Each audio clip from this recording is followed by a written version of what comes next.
America Iran మధ్య రెండో దశ చర్చలు లేనట్టే, ఇస్లామాబాద్కు వెళ్లేది లేదని ఇరాన్ తేల్చి చెప్పింది. అమెరికా సాధ్యం కాని డిమాండ్స్ పెట్టిందంటూ మండిపడింది. ఒక ఫ్రేమ్వర్క్ను అంగీకరించే వరకు చర్చలకు సిద్ధంగా లేమని చెప్పింది ఇరాన్. మరోవైపు చర్చల కోసం ఇప్పటికే అమెరికా బృందం ఇస్లామాబాద్ బయలుదేరింది. ఇప్పటికే మొదటి దశ చర్చలు జరిగాయి. 21 గంటలు చర్చించినా ఒప్పందం కుదరలేదు. అణుబాంబుల తయారీ, హర్మూజ్ జలసంధి, ఆర్థిక అంశాల చుట్టే ఈ చర్చలు జరుగుతున్నాయి. ఈ అంశాల్లోనే ఏకాభిప్రాయం రావట్లేదు.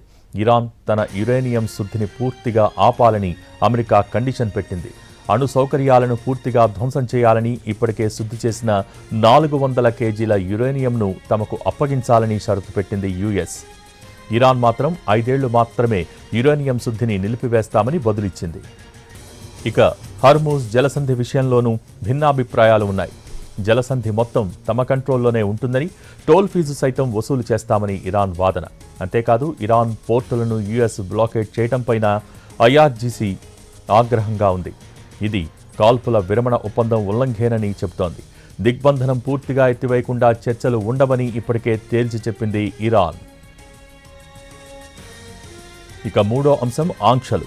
అమెరికా విధించిన అన్ని శాంక్షన్స్ పూర్తిగా ఎత్తివేయాలని, ఫ్రీజ్ చేసిన ఆస్తులను రిలీజ్ చేయాలని ఇరాన్ డిమాండ్ చేస్తోంది.